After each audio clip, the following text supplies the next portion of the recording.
everyone, and welcome back to SMAdulting. This time, session 9.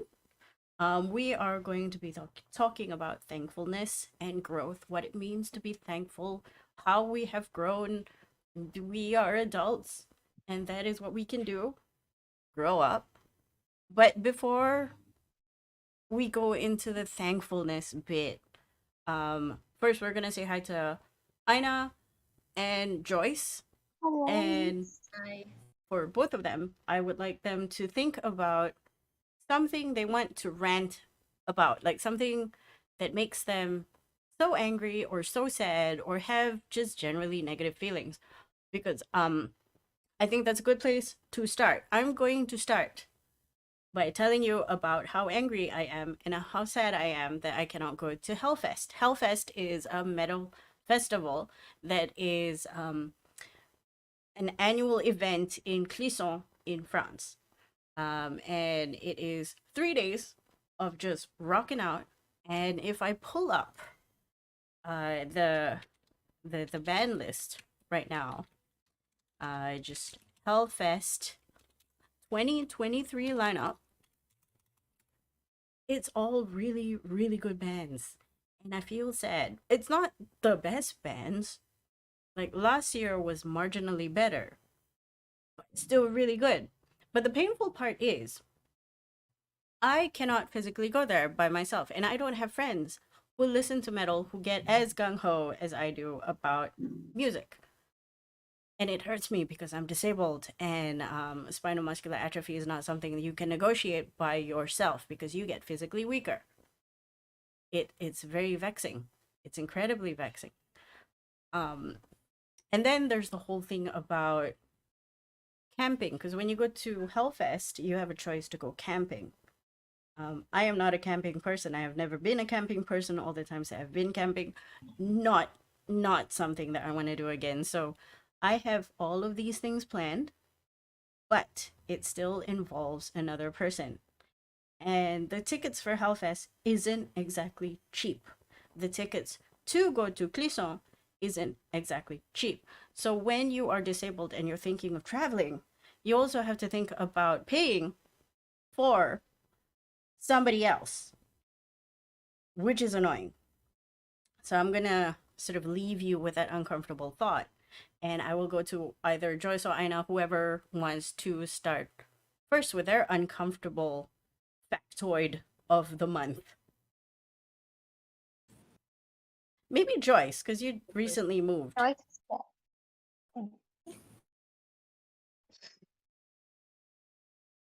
Joyce? okay, I'll go first then. Yes, yes. Okay, what happened was that on January, let me check the calendar. January 9th. Okay, so I was in the middle of drying my hair. Mm-hmm. My caregiver was drying my hair, and then when I asked her to, like, I said, can you focus on doing your work properly? Because she was going back and forth with her handphone, Mm-hmm. which I've already stated many times. I say that you can use your phone after you've done your work. I'm not going to stop you from doing that. But if you're working, please focus. So she's been doing that for quite some time, for the last few years. So it got worse, especially this month, because she was in some kind of a what relationship kind of thing. Mm-hmm. I don't know, it's very complicated. Mm-hmm. But anyway, she had a controlling boyfriend, and she was like, she liked it. She likes it. I think she likes it a lot. Being controlled and everything. I don't know. But she was on the phone 24/7, midnight, in the early morning, stuck on the phone, glued practically to the screen, and not focused in doing her work, constantly committing mistakes, and not even apologizing for it. Mm-hmm. So I was in the middle of blowing my hair, and then when I asked her to dry my hair properly, she just said, "You know what? I am tired of taking care of you. I am tired," she said. "It's so hard to take care of you. I want to stop right now." So I said, "Okay." Then she said, "Are you sure?" And then I was pissed by the question. You're the one who said you don't want to work. You're the one who wants to quit. And yet you're asking me whether I am confirmed about my answer, saying okay. And then I said, then what do you expect me to say? Beg you to stay? And she's like, okay, so I'm gonna pack my stuff and go back to your dad's place. I said, sure. Then I just went back to my work. So that happened. She started packing her bags. I was in front of my desktop. I continued doing my work. And then after that, I called a friend. And then, well, the friend helped me. And he said that, okay, why don't you come over? I'll get some friends to get you over here, and then we'll try to fix things out. We'll try to fix something up for you. So it was on that day I had to move out of my apartment. Mm-hmm. No, condominium, sorry. You went And back then, to your dad house? sorry? You went back to your dad house? No, I went to a friend's place. No, no, no. Your Oh, caregiver. your caregiver. Yeah, she went back to his place. Wait, So he's what? wait. Is she under the employment of your dad? My dad's first wife's youngest son name. Oh, okay.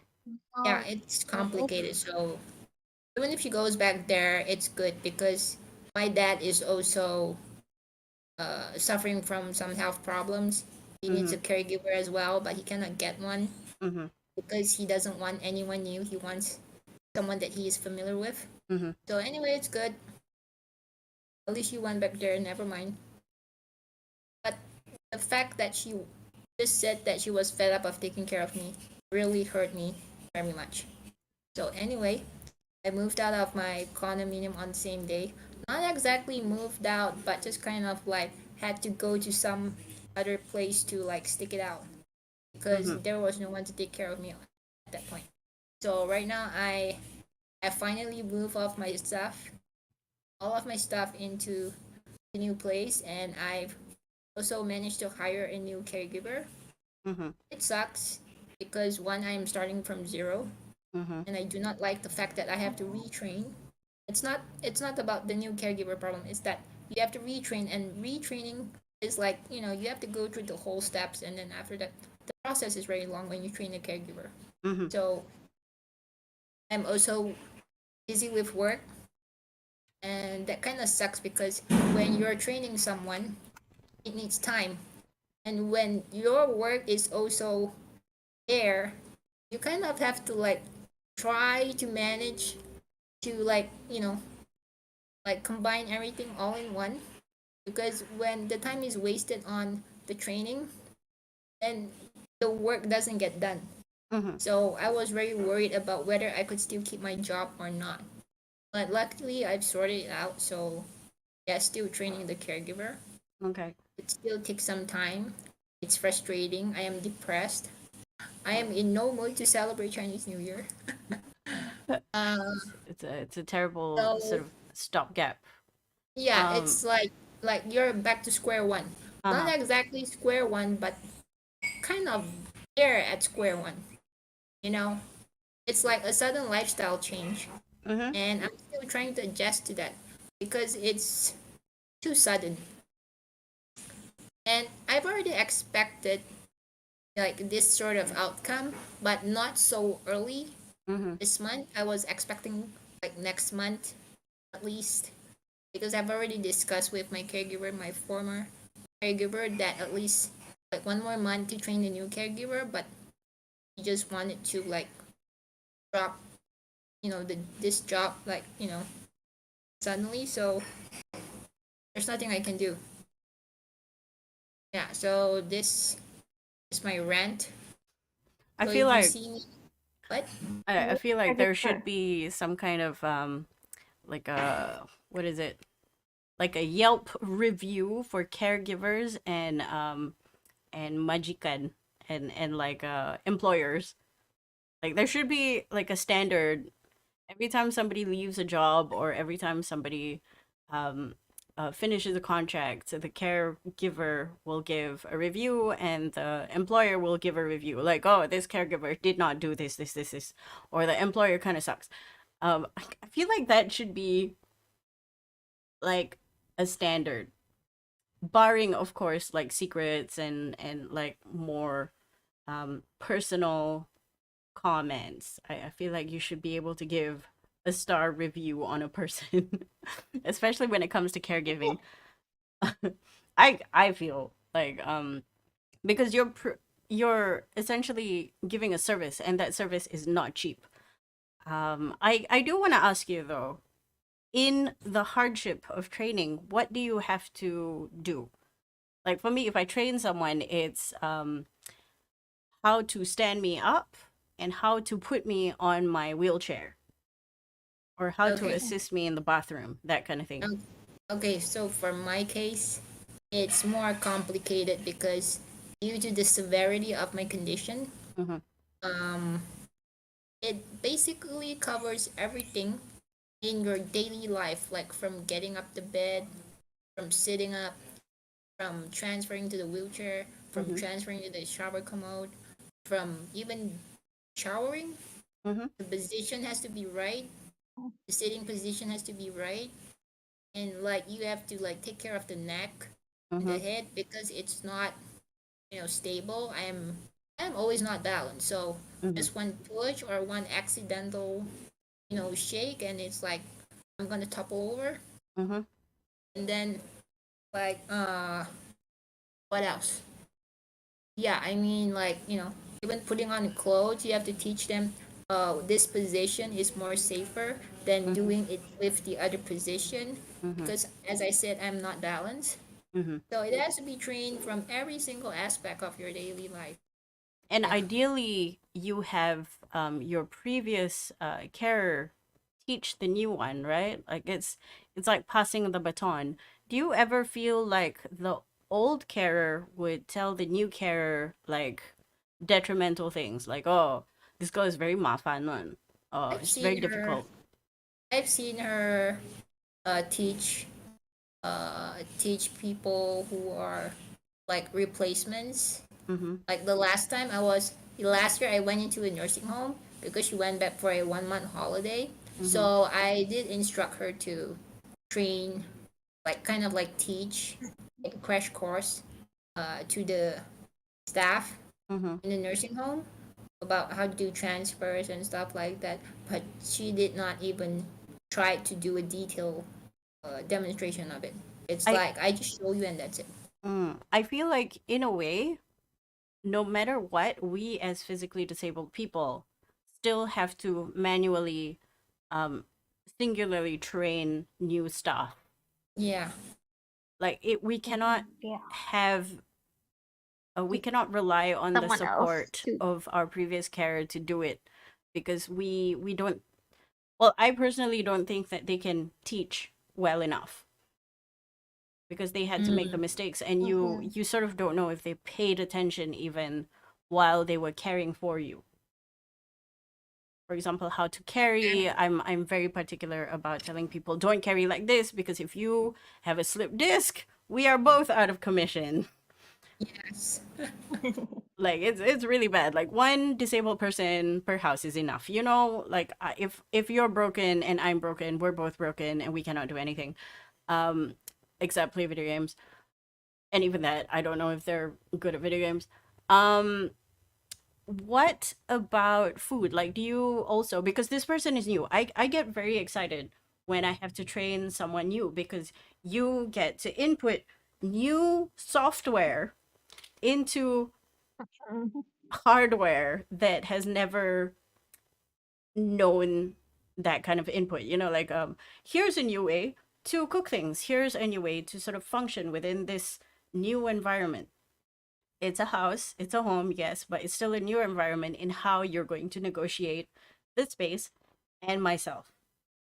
I i always get excited about that, because I'm a very practical, tactile person, and that is how I teach. I don't know about you. For me, I like to stick to routine.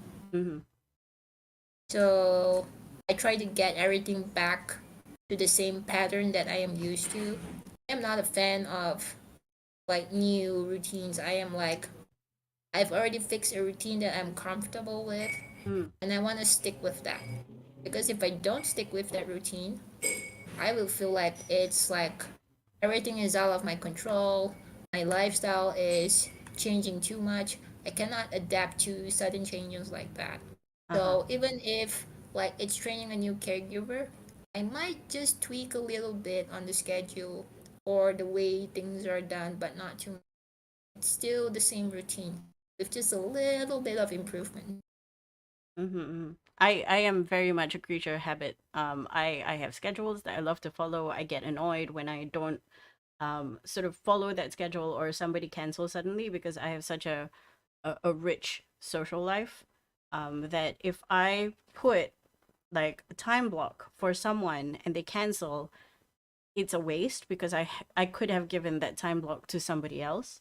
Yes. Um, Mm-hmm. so in a way, I Yeah. totally Yeah. understand when you say you like the routine. Also, routines are really good because then you can control what you're doing every day.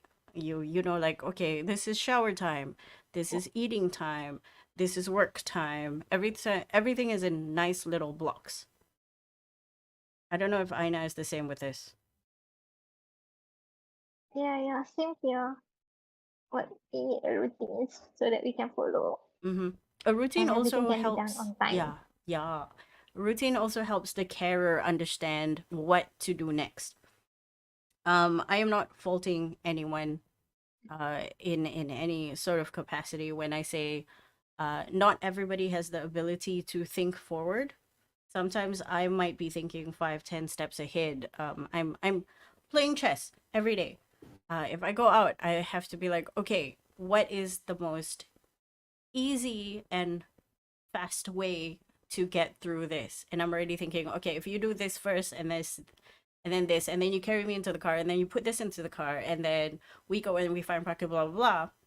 I find that a lot of people cannot do that. They cannot sort of predict Yes. You know the. what? I agree with that. That is like 100% totally correct what you're saying. They are unable to pre-plan. Yeah. And when you pre-plan, they say that you're thinking too much. No, no, And no. I'm We like, need to think yeah. too much.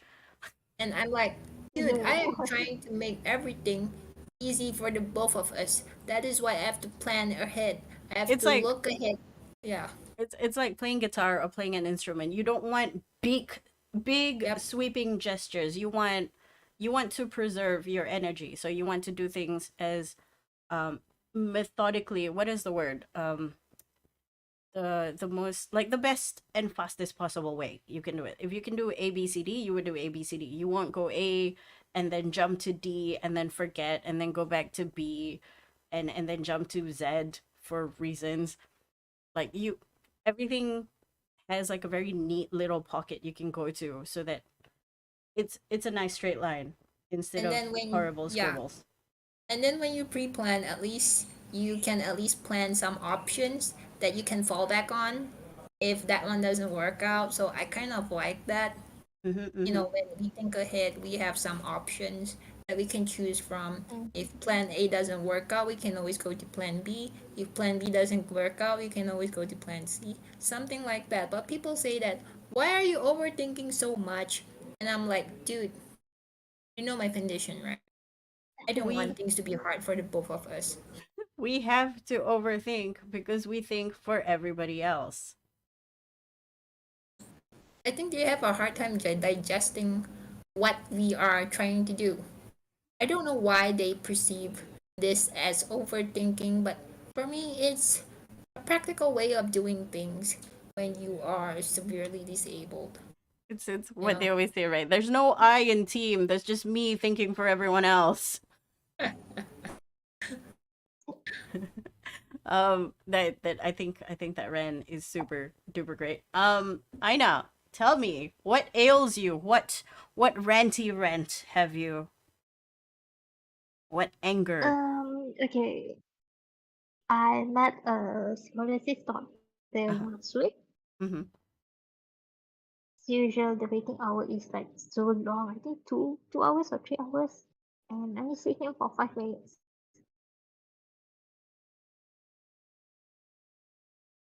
Uh-huh. Okay, and what annoys me is that he don't even look at the X-ray properly. He just like, oh, okay, quickly measure, ting, oh, done. Okay, your degree has increased to 62. Okay, Oh, continue wear braces. Alright, see you in 18 months. what? What? Yeah. What? Just like that. Not even asking me. He don't even ask me, how are you wearing the braces? Are you wearing the braces? Or I mean, like, do you feel anything? Because if if my spine, I mean, how is it the slope increase, right? Yeah. Basically, I can see. I did physiotherapy every week, but my physiotherapy said, no, it's not increasing at all. We don't see anything curve or bend more. But then the doctor that only see me for 5 minutes say that, That is so yeah, strange. That is like yeah, you go see the then doctor I said, and okay lah, thank you so much. like the whole point of it is to make sure you're Mm-mm. doing okay with your spine. Like if the spine um scoliosis is too much, like it can hamper your breathing, it can do a lot of funny things with your body because your body is not supposed to bend like that. And the doctor just went, yeah, cool, 62 degrees, Mm. totally normal. What the Yeah, hell? I see you in 18 months. I'm like, oh my god, okay. So what did you do? Mm. Not bad. Just like, you don't even want to talk to me. You What? just go up from the doctor rooms, then, yeah. I think it's better for me to do the X-ray outside rather than go to the hospital. Oh my god. I wish somebody would tell us where the medical ombudsman is so we can go and take all these names of people and we can throw them in the bin that says tak boleh harap punya doctor. Take away their license. They don't belong here. Hello. Like Ruined really. it. And There's someone gave there's me, so many doctors like that. usually the gap is just 1 year. And now, usually the gap is 1 year, my Mm, scholarship appointment, but then get it on to 18 months, like 1.5 years. that is wild. That aside, you saw both of your x-rays, right? You saw how what was the difference? Mm-mm. Currently it's 62 degrees. Was it 62? Yeah, before this it was 62. So 62 before this was 5, 6, 56. I would say that's a significant degree change. But How then the doctor doesn't even bother. how are you feeling? Like is your breathing okay? Are you having backaches? Are you having trouble? I'm asking questions that the doctor should have asked, but we're going to cover that in this session right now. Like how are you feeling physically? I'm okay. I don't feel any difficulty in breathing. Backache, it just sometimes, but then it was like on and off. Then okay, it's just the usual thing. I don't Mhm. feel anything worse. It's fine. I mean, like, yeah, even my physiotherapist said my spine is getting straighter from the way that she looked at it. Oh, Then, don't know lah, how's the doctor eyes? mm, mm. Plus, I'm not wearing braces anymore. I didn't wear it for quite some time already. Wait, I why? think 2 years. Yeah, Kenapa? I don't like Uncomfortable it. or It's not comfortable. the bracers Uncomfortable, is and the brace has goes pandemic made me fat, so the brace needs to fix. But I don't want to waste money on that anymore. okay, fair, fair, fair, fair, fair. Okay. So that is another issue. We Mm-mm. need to, as a community, learn how to sort of bring the doctor back into the conversation, ask them questions. Like if they don't ask them questions, no, sorry, if they don't ask us questions, usually what I do is I ask them questions. Like, why am I here? What are the significance of the degree of change for the scoliosis? Is this good or bad? Also, you didn't ask me about whether or not I've been using my braces, which the answer is no, by the way. Is that a bad thing? Yeah, I wish I wanted to ask him questions, but he immediately say, "Okay, next person to the That's nurse." Like, some oh bull. my I god. I'm pretty sure you can go. Hold on, we're not done yet. No, he don't even want. He's like, "Okay, go. All right, No, next." no, no, no, no. You cannot move a person in a wheelchair unless you physically touch their wheelchair. Like we are not done. I He feel don't even like bother lah. Even if I, every time I go to the hospital, which hasn't been for a very long time, I need to actually go to the hospital to do checkups. Mm-mm. Every time I feel like I wake up on that day choosing violence. The only people I am nice to are the other staff, like the nurses Yeah, who the who will nurses. ask me really silly questions like, "Oh, baru ke tu?" They will look at the wheelchair and be like, "Oh, interesting. Is it heavy?" And my joke is always, "Nah, this is super light. The human is heavier." Ha ha ha ha ha. Jokes. And then they attempt to take my blood if they have to, and my weight, which is considerably like more significant. They're like, "Oh, can you stand?" I'm like, "Not really." And then they put me on this like, it's a weighing scale, but I feel like it's a weighing scale for objects. Like if you want to put 10 tons of metal on it instead of a human being, which is funny. I always feel like I have to beep when I go up on it, like like a truck. But it's not the point. I always feel like whenever I go to the hospital, I have chosen violence. I have like this face that says, "Don't talk to me." In the waiting area, like, "Do not talk to me. I will eat you. I haven't had breakfast yet. Do not tempt me."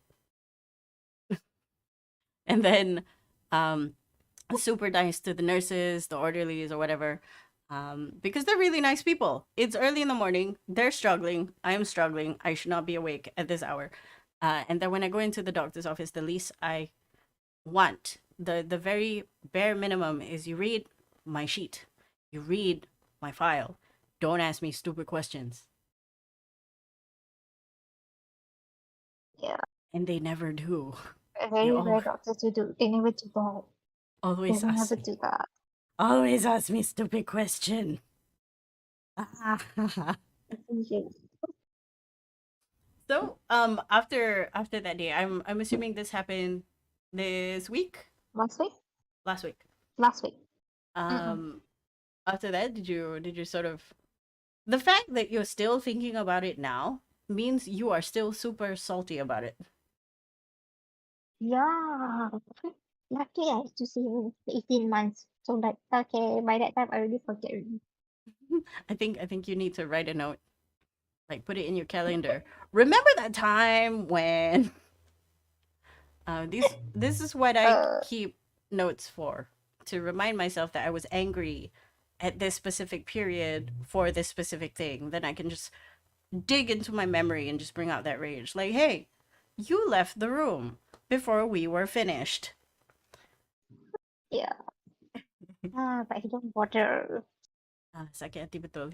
Young fella, old fella, Over. like boomer level old fella, or like 40s. Very already. Prof already. Yes, the boomers. Haha, fun Yeah. times.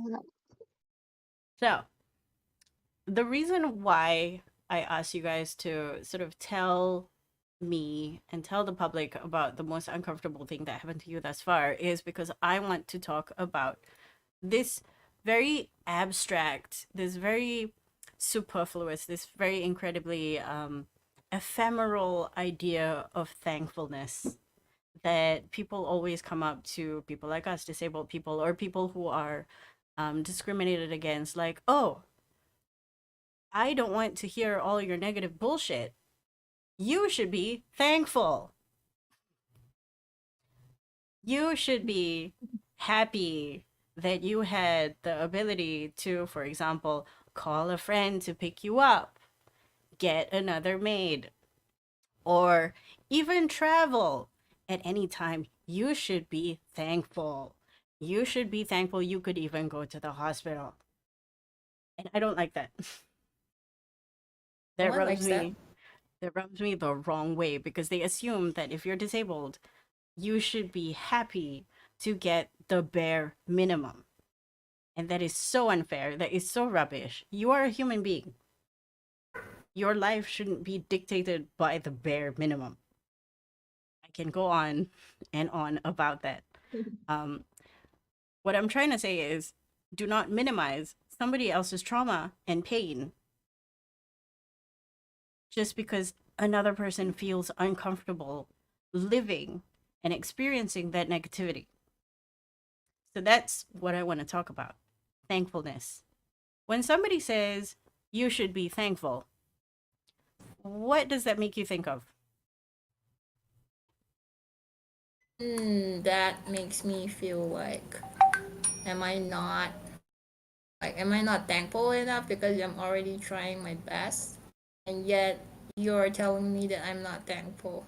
So that kind of like makes me confused. I always get confused when people tell me that. Mm-hmm. What about Ina? Like when somebody says you should be thankful, how does that make you Oh, feel? I'm thankful enough. I just know that, yeah, of course, I do have the right to complain. I do have the right to feel sometimes it is like this. It shouldn't be like this. We are human anyway. Mm-hmm. I feel like whenever somebody sidetracks my anger, doesn't commiserate, like when I'm complaining, I just want another person to sit down and say, yes, I feel your pain. I will bitch about it with you. I will be as angry Yeah. as you are. Just mirror my anger for 5 minutes. I just want to commiserate. I don't want somebody to come up with advice. If I wanted advice, I will ask you for advice. I wouldn't start the, did you know that? I would be like, hey, I need your advice. Um, they would dispense with well wishes. Oh, but think of the what is it? Think of the silver lining against a dark cloud. And I'm like, I will put a silver line on your face. Okay, just listen to me. Um, I feel like that just sidesteps everything that you're feeling. Like your pain is not important. I don't want to listen to your pain, because I think that you have enough. Here's the plot twist: I don't have enough. I want more. We are human beings. We don't know what it means to have enough. So, when it comes to thankfulness, I'm gonna take it back. I am thankful that I'm alive. I am thankful that I have privilege. I am thankful that I can speak. I am thankful that I can eat. I am thankful. Don't get me wrong, I am very thankful. Um, Joyce and I now, we're gonna punctuate this by asking, like, what are you thankful about? Like, just right now, what are you thinking about? Like, oh, this is nice. Mm. Well, for me, I am thankful that I have friends that are good to me, that are always willing to reach out and lend me a helping hand, whether I ask for it or not, which I usually and will never ever ask for help. They know very well. So they're always checking up on me, asking me, hey Joyce, do you need help? Are you okay? Is everything okay? And I am thankful for uh, someone special in my life who is helping me right Mm-hmm. now as of current. Mm-hmm. So yes, I am very thankful for him. And I'm also thankful that I still have the mental strength to go on, even though I feel like I'm going to break into a million pieces. Oh man, sometimes Uh, I asked one of my helpers this morning, or rather, I went outside, I filled up my water bottle, I put the water bottle back on my table, and then I went to shower, and she has to sort of lift me up and put me on a chair. And I saw the cat outside, and I looked at her with dead eyes and went, I wish I was a cat. All I do is sleep and eat and meow meow. And Yeah. that's I think in general that's how I feel. You said you want to break into a million pieces, and sometimes that's okay.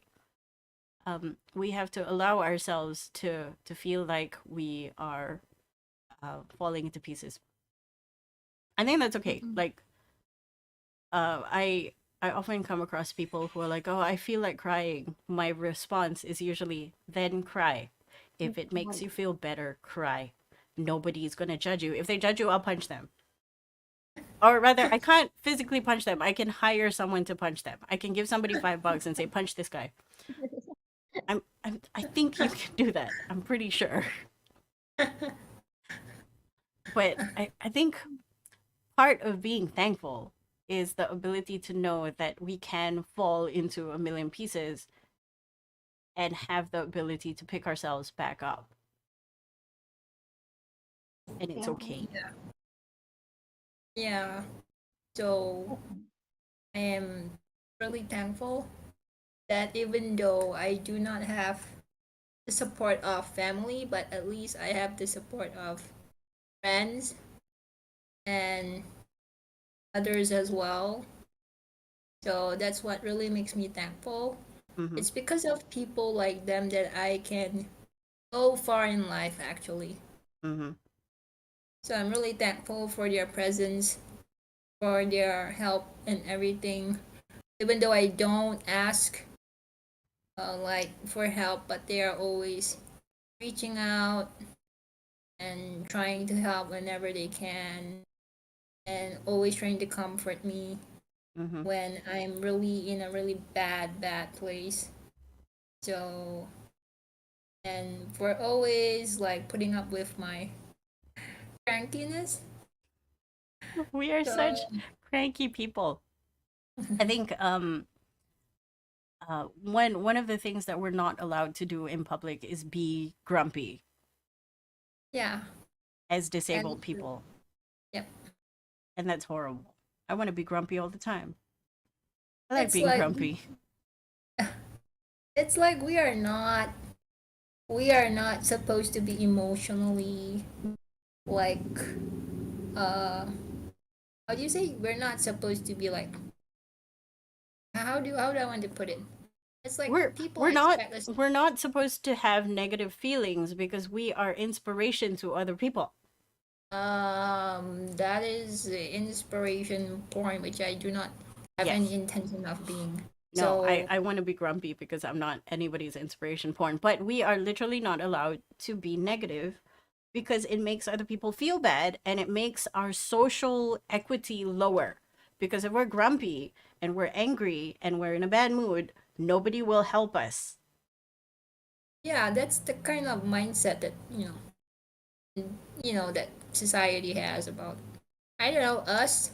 It's like we're not supposed to communicate our feelings, our emotions, our emotional needs, stuff like that. It's supposed to be like we're supposed to be all nice, cute, and you know, like approachable, and I know. great. Thoughts? Not all the time. All the time. Every time. Nice, cute, approachable. Boleh pergi mampus. I can't deal with that kind of stuff. Like, sometimes you just want to be angry. I am not like exactly cute, but I am sometimes childlike. So that only happens when I am in a good state. If I am not in a good state, you will see a cranky old woman. One of the I am forever cranky old woman. What about Aina? What are you thankful about? I'm thankful because I just had a couple Maggie that I've been craving off for a week. Wait, what? Finally, Hello? I got that Krabu Maggie, and it was so nice. Hello, can you Hello? hear me? Yes, yes. Hello. It was dropping on and off. Okay. Okay, I think the line. Okay, I'm thankful because I just had a Krabu Maggie that has been craving off for a few days. Maggie? And like, yeah, Krabu Maggi. Have What you is eaten it? krabu Maggie? Is it like Maggie goreng but with krabu stuff? No, it's not Maggi goreng. It's just Maggi and the Krabu stuff. Oh, oh, what? Yeah, and it's so nice. You should have it. It's just so nice. Okay, even Hmm. though people say Maggi is not good, it's just that I just want it once a week, one time. No, no, I'm at the point in my life where I just eat what I want to eat. Mm-mm. Like Yeah, because if lanta. you're sick, you can't eat anything. Yeah, no. I remember when I was younger, my mom would tell me, be careful what you eat because when you get older, you can't eat it. I took it in my mind to think, eat everything now because when you get older, you can't eat it anyway. Yeah, true. So to me, I don't understand why, as long as you're doing everything in moderation, like don't eat all the mashed potatoes, just eat some of the mashed potatoes and be happy. As long as you do it in moderation, you're fine. So eat everything. Uh, Yeah, just eat everything. The problem with food for me is I cannot take MSG or I cannot take too much MSG, so I have to plan. This is where scheduling comes into play a lot in my life. So I have to plan when to eat garbage food so I have time to rest. So for example, if I want to eat like if I want to go out to the mama and eat Maggi goreng, I will be like, okay, I'm eating Maggi goreng today. That means I have to rest for a day to make sure all that MSG leaves my body so I can be a functional human being the next day. So that's like a plan. Don't eat. But I also really like Maggi, man. Like you take I'm not making it. That's so asam nice. laksa, yeah, you take asam laksa and you take tom yum and you mix it. Oh my god, that's so nice. It's You so should good. try Krabu Maggi stuff. Where do you get The this sashimi crabble Maggi? I've Krabu, never but heard of it. Is it like packet the or kedai tom yum. kedai tom No, yum? I bought it at the kedai tom yum. Ah, okay. Next time I'm gonna try it. Because I've had like normal krabu manga, krabu nasi krabu, um, but never krabu Maggi. So this is new. Hmm. Hey, where's Joyce? Mm, Yes. So you had krabu Maggi. What yeah. sort of stops you from having it any day? Because you found it at Kedai Tom Yum, right? Did you order it in on like Food Panda or Grab Food? Yeah, I wasn't on the Foodpanda. It's because my house, they don't have the nice Krabu Maggi that I've tried. So Oh. yeah, I need to be to my grandma house, and then this week I'm at grandma house. Sorry, that's why I Ah. ordered the Okay. nice one. Okay. So you have a favorite Krabu Yeah, Maggi the Kidai Krabu. Tom Yum. Krabu Maggi. Maggi Krabu Kedai Tom Maggi. Yum is such a notoriously Malaysian thing. Like you don't have like a standard bog standard kedai tom yum in Thailand tau. You just have like food stalls. Over here it's specific. Mm-mm. And Yeah. it's not a proper kedai tom yum unless you have the lights that look like lightsabers plastered everywhere. Mm-mm. It's like no, it's I cannot accept a kedai tom yum that doesn't have lightsabers. Just no cannot. It's not Kidai Tom Yum. It's not kedai tom yum. It's just kedai. Um Yeah. yeah, so going from that, I wish that people allowed us to vent. I I make it a point to allow anybody to vent. Like if you come at me and you say I need to vent, I will sit down and shut up and be angry with you. Like I think I get angrier for other people than I do about my own problems. And I've been told that it is quite entertaining. which I like a lot. Yeah. Uh, but yes, going on from this idea of thankfulness, right? It's such a heavy topic when a lot of people are just like, okay, you just gotta relax. You just gotta think of happy thoughts. And I'm like, what if your life isn't just happy thoughts? What if your life is just a series of a lot of Depressive, suicidal thoughts. that's a bit mm, um I I Mm. feel you, but that's like next level, bro. I understand. That's a different level of hell. Yeah, it When is. hell is in your mind, when hell is in your mind, it's hell. How do you feel about becoming bedridden? I don't like the idea of me being bedridden. I do think a lot about it. I do think about the point where if I lose all ability to Mm-hmm. at least like handle myself in small ways, like for instance, feeding myself, brushing my teeth, or just grabbing stuff with my hand. Mm-hmm. If I cannot do all of those stuff anymore, uh, I don't think I can accept it Mm. because um I would really go the route where where I just feel like it's better to off myself Mm. Mm-mm. because being bedridden is not a fun thing to be No. because you cannot control anything. Yeah. You have no control over anything. You cannot do anything by yourself. You Mm-hmm. have to depend on people 100%. It's like you're just there.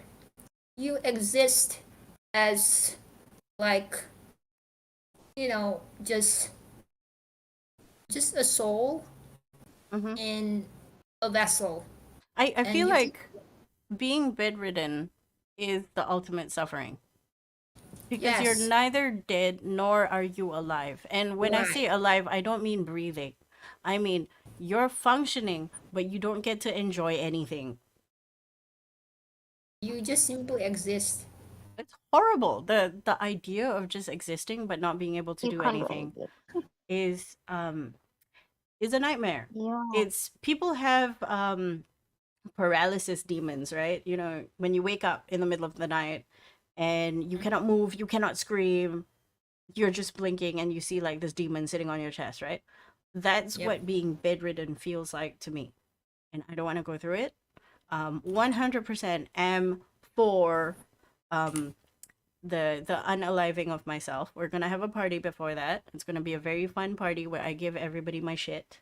Like you can have all my Yes. albums, and you're gonna have my computer, and you can have my money, that kind of thing. It's gonna be a wild process because I'm going to be like, I am very happy to not be living in this state anymore. Please acknowledge. Please be thankful. Um, please uh, enjoy the merriments as I have for years. Unless by the time I become bedridden, they have figured out how to put my brain in a computer, and I will live forever in virtual land, You mean like the movie? Okay, which movie? What was the title again? like all of them. uh Matrix. there was this guy who died in the accident, but his girlfriend put him in the virtual world. I don't know if you've seen that clip of the movie, but Okay, I don't it's know what you're talking about. What movie is this, and where do I watch it? No. uh but the whole thing is like the virtual world isn't exactly perfect because it's like capitalism at its best. So That is like you're wild. living Okay, there. okay. No, Yeah. see, I want to be able to get plugged in, my psyche plugged in to No Man's Sky, and I want to just play No Man's Sky forever. Because it's infinite, and you do everything, and you collect pets, and you build houses, and it's just the best. And you don't need to eat, you don't need to pee, you don't need to sleep. You just save. Um, or just like be in video games. I am okay with that. But also, I feel like if you plug me in permanently into something like the internet, that's how you get Skynet. It's Matrix. Very Matrix concept there. Well, kind of. But until that happens, I feel like my life has no value if I'm bedridden. I'm doing nothing. I'm bored. I don't want to live anymore. If that were the case. But right now, I want to live. I have a lot to live for. I have a lot of things to do. You know that phrase like I have no time to die. Yeah. Like I just have no Mm. time. People be like, "Oh, what if you died yesterday?" I have no time. I have so many things to do. You don't understand. I cannot die. Even if I wanted to die, circumstance would be like, "No, you can't. We have you scheduled for Tuesday." What? It's painful. But it's also funny because I am very, very hesitant to sort of leave this mortal coil when there's so many fun things to do, so many fun things to eat, so many people to meet and greet and enjoy and feel all the pain and anger and disgust and all the negative feelings, but also next to all the negative feelings are all the positive feelings, and then the feeling of nothing, like just ennui. It's my favorite word.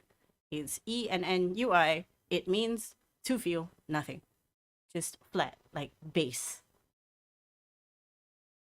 And that is what I like about being a human being. Constantly being able to feel all these things without people going up to you and say, you should be thankful. Ugh. I actually hate that word. There are not a lot of words that I hate, but thankful is one of them. It's disgusting. Blech. Just thinking about it. Like, what? Like, I'm gonna ask the both of you, how do you feel about that word? And why is it disgust? Thankful? Is it? Just like the word thankful. Like it's supposed to be evocative of Zen feelings. The yeah, just good feelings. But whenever somebody says thankful, I'm like, ugh. Like what are you? Like a crystal mommy? Stop it. Live in the Mm, here and now. Thankful is okay for everything. For Mm-hmm. certain things, yes, but not everything. Don't be thankful for everything. Mm-hmm. For me, thankfulness is not a bad thing. Being thankful is not bad when you are being thankful for the right things Mm. and the right people. Mm. Yeah, the one thing I hate about thankfulness when people tell me to be thankful is that they expect me to thank people Mm-hmm. who give trouble to me or who Mm. made my life difficult. That is what Oh, I hate. That is what I hate the most. Why should I be thankful to people who made life difficult for me? Why should I be thankful to people who abuse me? I don't think I should be thankful for that. That's Mm-hmm. why sometimes when I see people say you have to be thankful, I will ask them, why do I have to be thankful for someone who abused me? Mm. And then they will say like, "Oh, don't hold a grudge. You have to be thankful. You have to forgive." Forgive is also one more word that I hate because if it is not used in the right way or through the right person, it's not going to be like, some sort of like magical healing process for anyone. Mm. So How do you guys thankfulness, how do you guys feel about forgiveness? I don't really I don't really have any forgive is just bad feelings about forgiveness. It's just that when you're expected to forgive someone who did something very wrong and who isn't supposed to do that, and people expect you to forgive them, that's when I don't like that word. Mm. mm, I know you were saying something.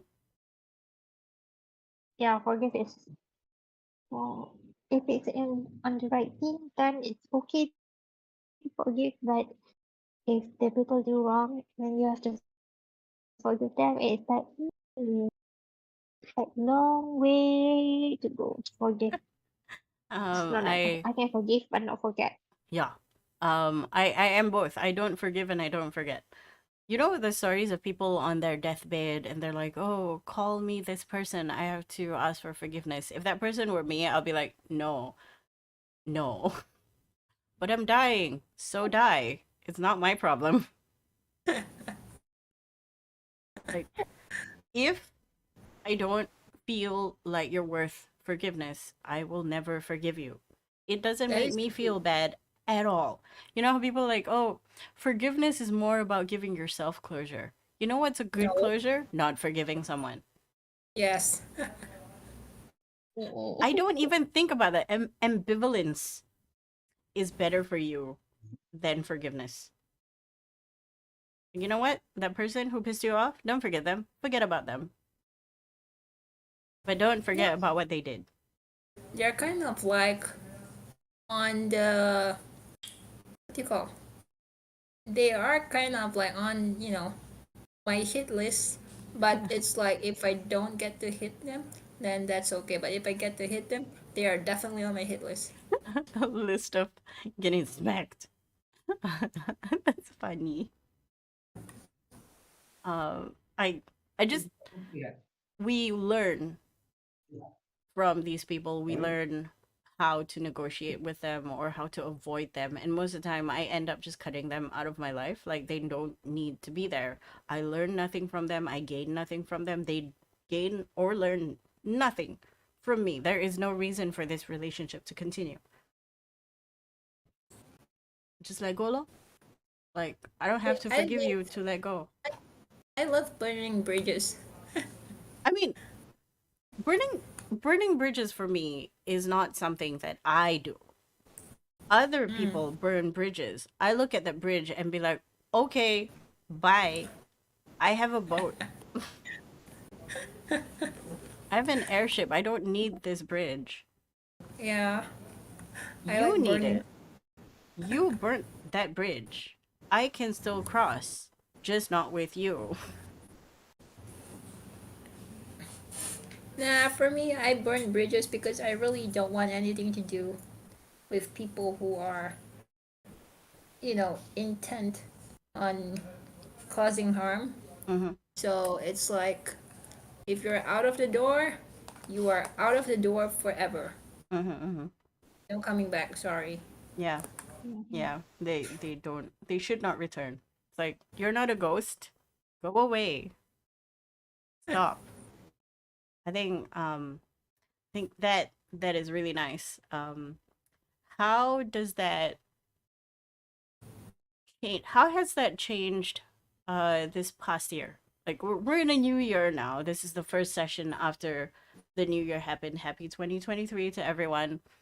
Chinese New Year is tomorrow. No, day after tomorrow. So happy Yep. Chinese New Year. It's just New Year's all around. It's new, it's fresh. For Joyce it is a process, but you'll get through it. You have us as friends and you have the tenacity to sort of do it. And also I think having a new carer is actually really good. Mm. It Yep. might be a struggle. How long would it take for you to sort of fully train this new person? Well, usually, from based on my experience, if you are training someone new, it takes them about, if they are a fast learner, 3 months. If they are a bit on the slow side, takes about 6 to 1 year. 6 months to one Oh, year. Yeah. that's fair. Um, I I tell myself to be kinder to people because I realize that being quick Oh, that's to understand something. mm, Sorry, Anna. Did I know? Question mark. Anyway, we'll get to that. I've understood that being quick, being intelligent, and able to grasp new concept is something that mm, not a lot of people have. And I have to be kind to people, and I have to be yes. understanding Yeah, yeah. because other The line's not okay today. the line is not good. Oh, no wonder. Okay, okay, okay.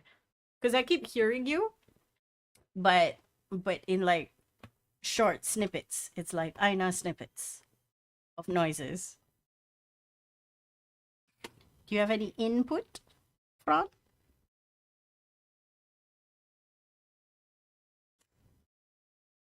while waiting. Yes. So I try to be kind and generous with my kindness and understanding, and I do not attribute people's inability with malice. Or I try to, because if I don't, then I'll go crazy and I'll get very hateful, and I don't want to be that. Like, it hurts my own feelings. Um, so yes. How have you changed this past year? Do you think you've changed?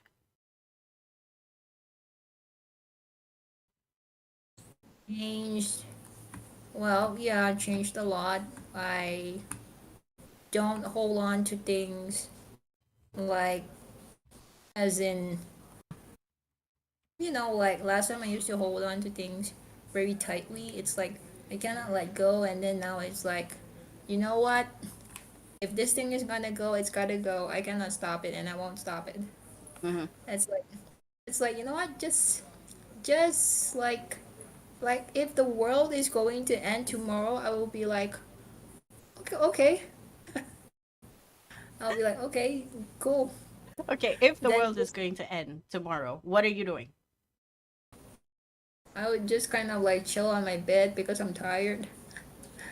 That is fair. I'm gonna eat all the mashed potatoes, find a hot guy, and have a good time. Oh, And then, that's and then, chocolate chip mint ice cream, an entire oh pint my by god, myself. you like chocolate chip mint? How are you saying it's bad, madam?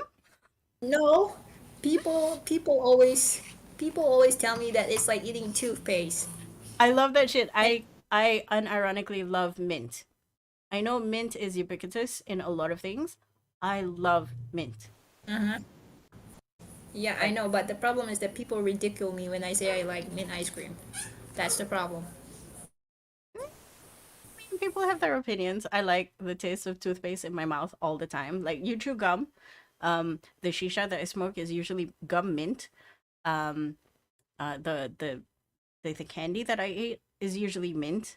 Ice cream, chocolate chip mint, candy, after eights, which is just chocolate and mint. Toothpaste, mint. Plants that grow errantly in my garden, mint. I I like don't. after eight. I I love really after do. eights. Oh, it's the best. Mint There are tea. different mints. Sorry. Mint tea is so good and refreshing. And then there's different I've kinds tried of mint. I've tried mint tea. I don't know if like I'm not used to the taste or what, but I cannot seem to like come around, wrap my head around the taste of Okay, mint and tea combined together. are you talking about like Arabic mint tea where they just shove a bunch of mint leaves inside tea, or do you No, no, mean it's like the kind, the peppermint from Lipton or peppermint. whatever? Okay, Yeah, okay. that one. That's your. I like all. I mean, it's a very strange taste, I guess. Like, if I had to put a word to It's describe mint, it it's is an very acquired taste. I Acquired taste. I guess you could say that, but to me it is a happy feeling. It's like a party in your mouth, and it's cold. It's like going to the Swiss Alps. It's like going to Genting Highlands for skiing. Like, it's cold and it's fresh. Have you tried Halls? Have you tried What, the mint? mint? Halls? Halls? Mint. I love halls. Yeah. You know what? I cannot put one in my mouth. If I put one in my mouth, it's like not being able to breathe. That's wild. I cannot stand the mint. Strong mints. I cannot stand strong mints. Maybe too strong. I like the coolness of menthol. Like, if you Mm-hmm. add menthol into anything, it just becomes extra cool. I can only think of one thing that I don't like mint in, and I'm not going to tell the public that because it's very, like, not PG. Um, I will tell you in secret later. Uh, Not PG. Okay. not PG. But yeah, I just like, it's very cooling. It's very tingly. It's like going to a carnival. But I also really want ice cream right now, like right this instance. Okay. Because I said chocolate chip mint and I haven't had chocolate chip mint in a while, and you cannot, like, I can't find a good chocolate chip mint ice cream in a box that is affordable, that doesn't cost an arm and a leg, that is not from Baskin Robbins. Baskin Robbins is overrated. It's the only one that I can get an affordable chocolate chip mint. Everything else is like expensive. I should make chocolate chip mint ice cream. I wonder if I can do that. Anyway, yes, so I have changed. I don't know how much I've changed in 2022. I started a lot of things. I'm very happy for that.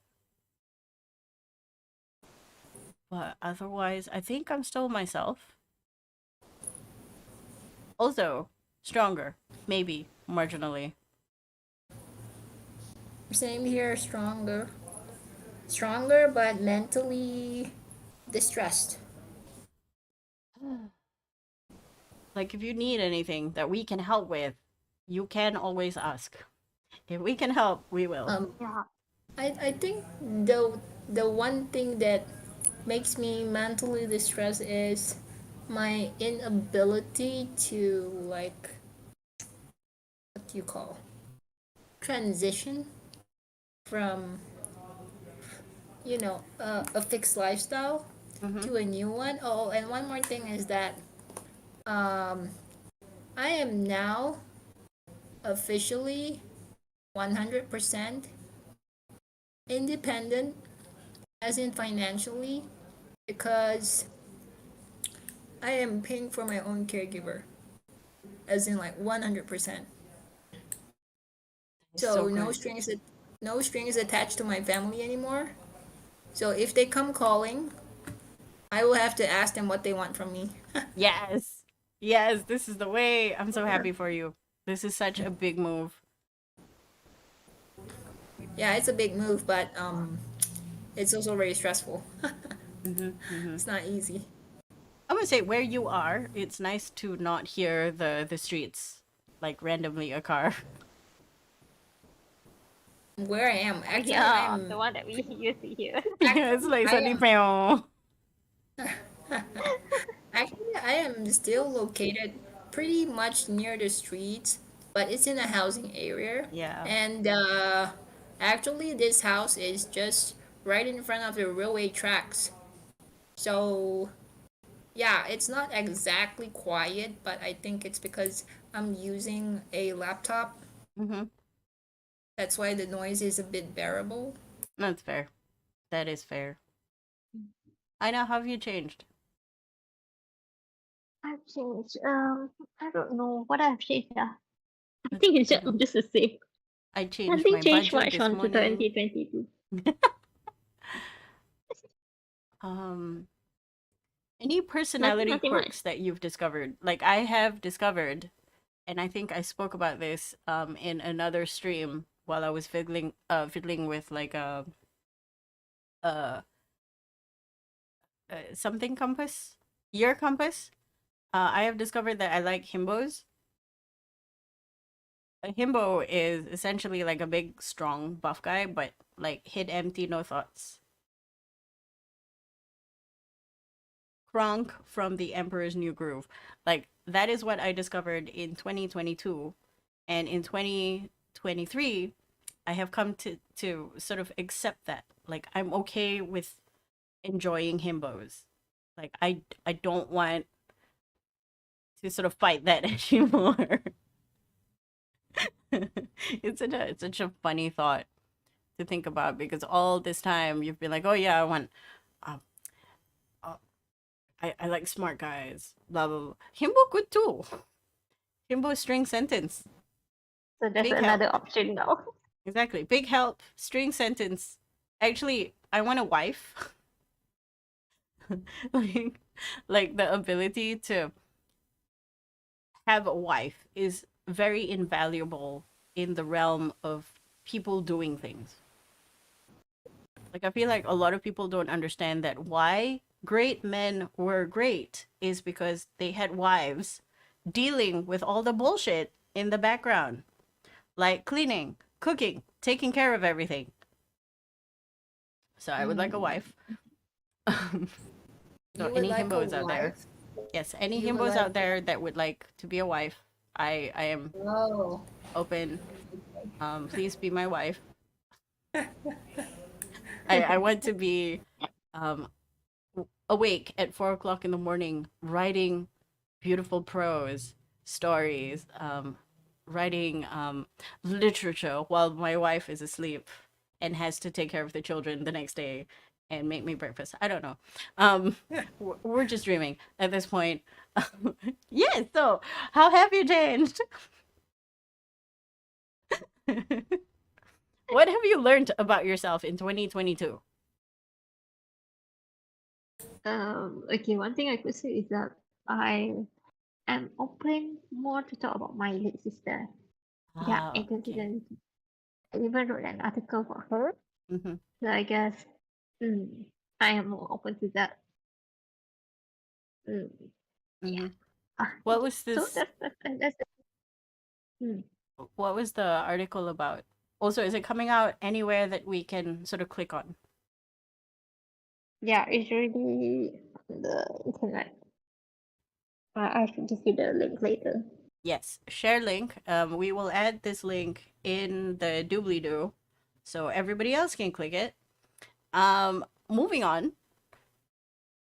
Has the COVID lockdown, has COVID in general that has affected humanity for the last 3 years changed you in any way? Like your thought processes, your interests, your habits. Like, has it changed? I think I'm more fixated on hygiene Mm-hmm. than ever before. Mm-hmm. And I stopped going for my hospital visual appointments because of COVID. I don't dare to risk it. Mm-hmm. So I haven't been to hospital for 3 years straight. Yeah. Okay, so that happened. What about Aina? How has COVID changed you? Mm, mm,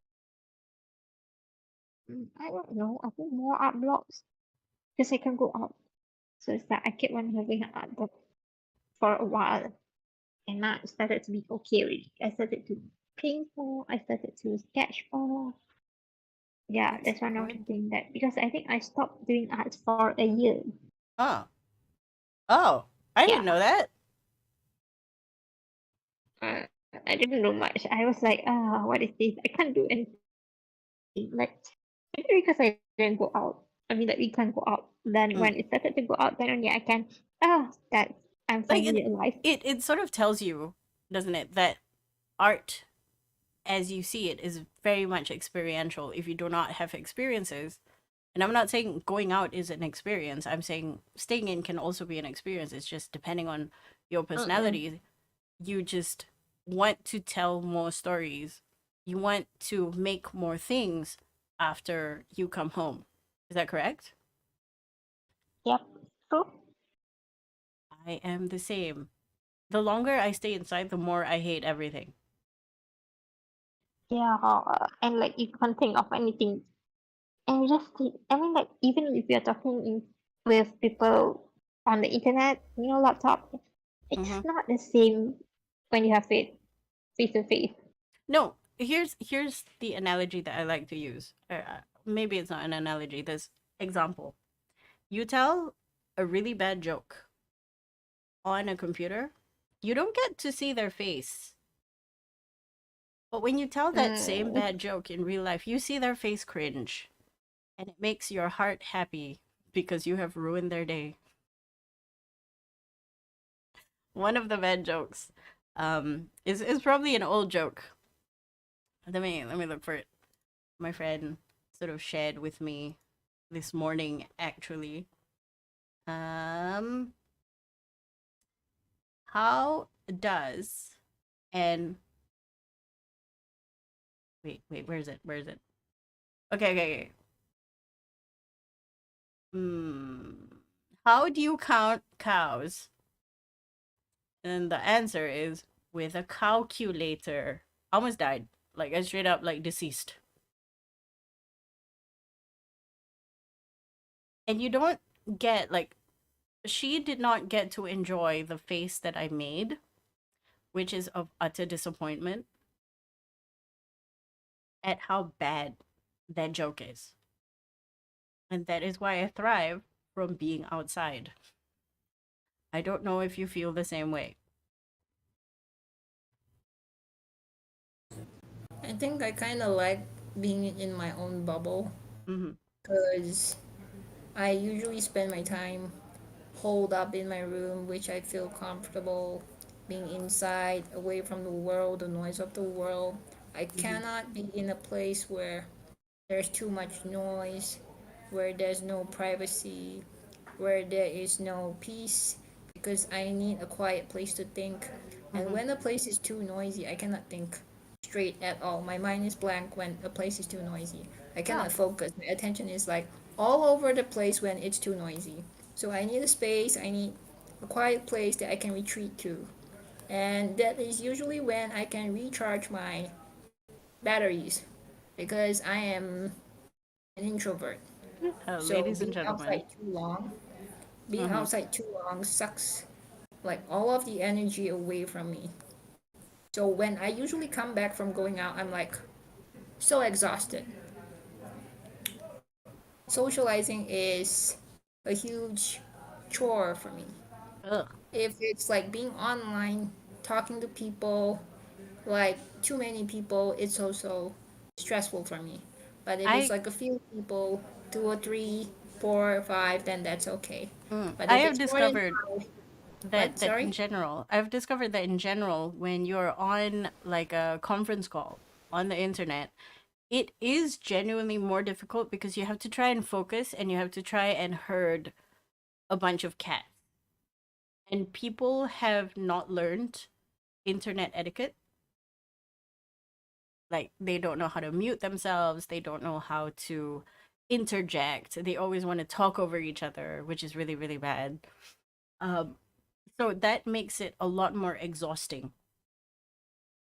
Also, you have to enunciate because people cannot see you. When people cannot see you, they cannot infer what you're trying to say from body language and unspoken sentences, I guess, is what I'm trying to say. But it's just a lot harder to navigate like a conference call, is what I found, because I also get exhausted on conference call, but I can be in a public space with 20 or more people having 5 different conversations at the same time. Like that gives me energy. The ability to just like, I'm bored of this conversation, jump to that one. But I cannot do that on Zoom. So as an introvert, I sort of can imagine that it is way harder for you and that you need like a huge rest after. Is this yes?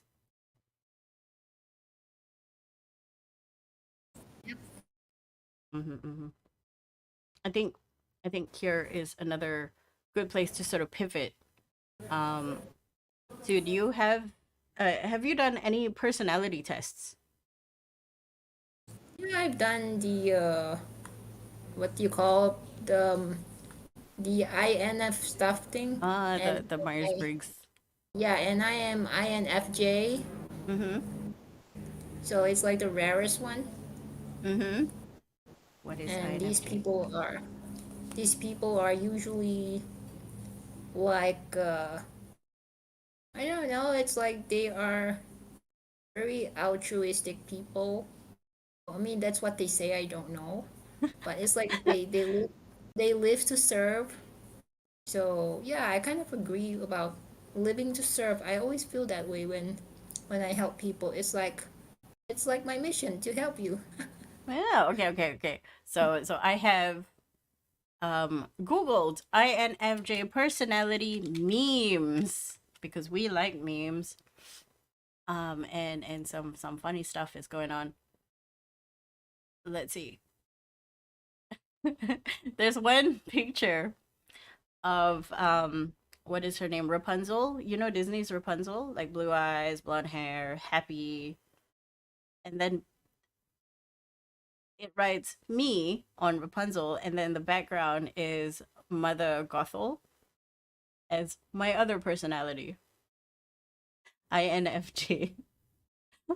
Outside, clean, clear, happy. Inside, depressed, angry. Yes. There's so many good memes. Okay. What other personalities tests have you done?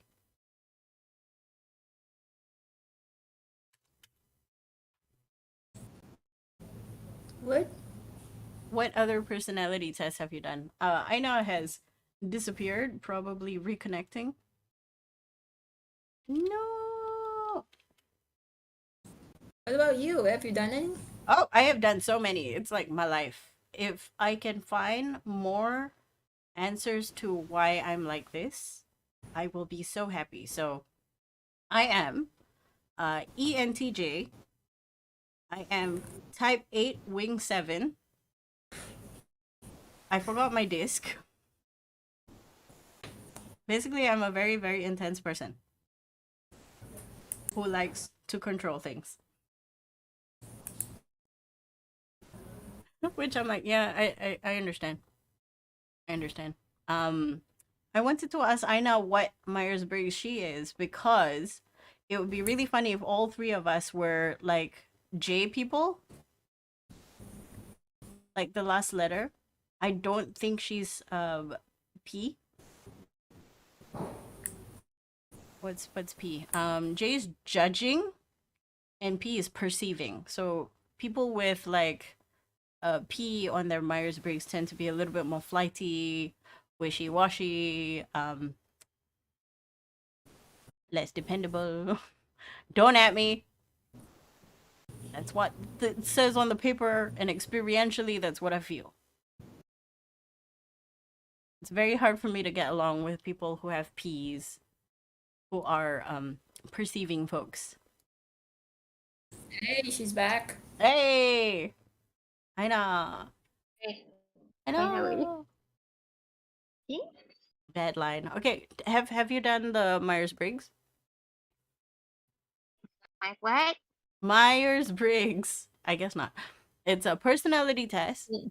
that puts you in one of 16 boxes. It tells you whether you're introverted or extroverted, intuitive or what's the other one?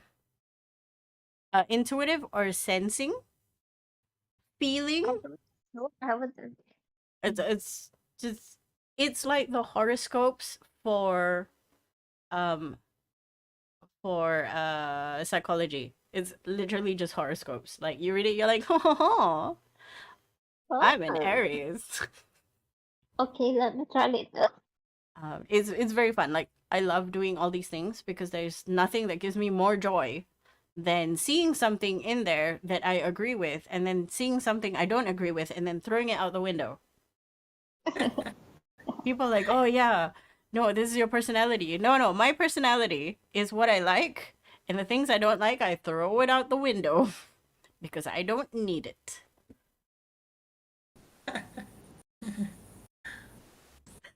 And then you steal personalities from other people. Okay, the line is like so Really? bad. Oh no. Is it? No, this is the first time we're having like a terrible connectivity from your grandparents kan? Because we Yeah. I can hear your voice, but sometimes it drop off, and oh. then I need to pick up again. Oh no. Okay. I guess this is a way for the internet to say you've spoken enough. Aina, do you want to say anything? No, I think I said what I wanted to say. I think Just enjoy your. I think enjoy your life first. yeah, enjoy Don't your life be, first, man. just go with the flow. So what if you are going to 30, 20? enjoy what you're doing right now. Oh my god, I'm gonna be You do 36 this you. year. That's awesome. This year? Yeah, I'm so excited. Because there's this meme that says when you reach 26, you're not considered a what's anak dara yang tak kawin lagi, like the English word for it. Spinster. You're not a spinster anymore. At 26, you're called a thornback. And that is so That sounds fucking like a badass. dragon name. Exactly. That sounds so awesome. So, somebody decided it would be funny if at 36 you get called something else. Thornback meme. Ha ha ha. Let me look because it's so good. It's just so spinster meme. Okay, so 23 to 26, you're called a spinster. 26 to 29, you're called a thornback. And one person went 29 to 35, you're a Venus death trap. 35 to 40, you're Lady of the Blade. 40 to 45, you're the Fanged Dowager. 45 plus, terrified silent shifty eyes. If you speak to her, she will know and she will show you no mercy. And I was like, that's fucking cool. And then somebody else wrote, where is that one? The one with Dame Judi Dench.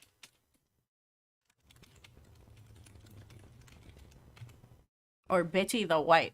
Okay. Another person, Church Wending.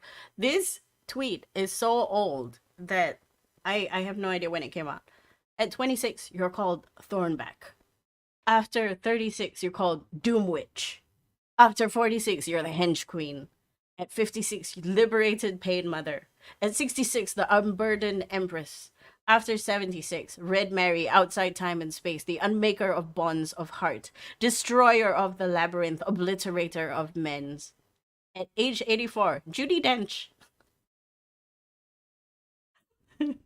So, I'll be 36 this year, so I officially get to call myself a Doom Witch. And I am okay with that. Like, that is so freaking metal. I think 56 is very funny. Liberated Paid Mother. The 76 one is the really long one. Like, why? And then at 84, just Judi Dench. Why Judi Dench? Because she is old and she's amazing. Okay. The other thing is probably, if you're not Judi Dench, you're Betty the White. I like Betty White. Betty White is amazing. Yes. So when I'm old and gray, I would like to be Betty the White. And I think this would be a great place to stop. If you guys have anything you want to say before we end this session, it's a pretty short session so that Aina doesn't have to suffer through all this internet pain. Internet, why? Yeah, why internet? Why tonight? Oh my god, okay. It's because Chinese New Year. It's Year of the Rabbit, so apparently it's bad luck for other rabbits. And I am a rabbit. Oh, You're a rabbit? Yeah, I'm a bunny. I'm a bun. But if you're Vietnamese, the Year of the Rabbit is actually Year of the Cat. I don't know why. Yeah, I've heard that before. So I would like to say instead of Year of the Bun, I am Year of the Meow Meow, where I get to sleep and eat and poop and then sleep again because I'm a cat. If you were an animal, final question before we leave, what would you be? For the I would year be a wolf. a what? A wolf. A wolf. Okay. Why? I don't know, I like wolves. I find them kind of cool because I like that, I don't know, they just have this kind of like really cool thing about them, wolves. I don't know. I just like them. I like the way they look. I like the way they hunt. I like the Very way that, large pack animals work together for the betterment of their community. Aina, lasting animal. What?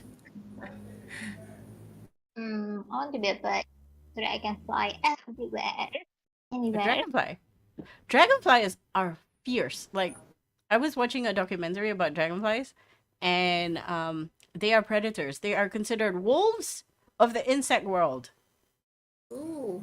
Oh, They're like proper predators. They will catch, like they will just fly over another insect and catch it in the sky. Like nom nom nom nom, and I'm like, oh my god, that is terrifying. If I was small, I do not want to be around a dragonfly. I would die immediately.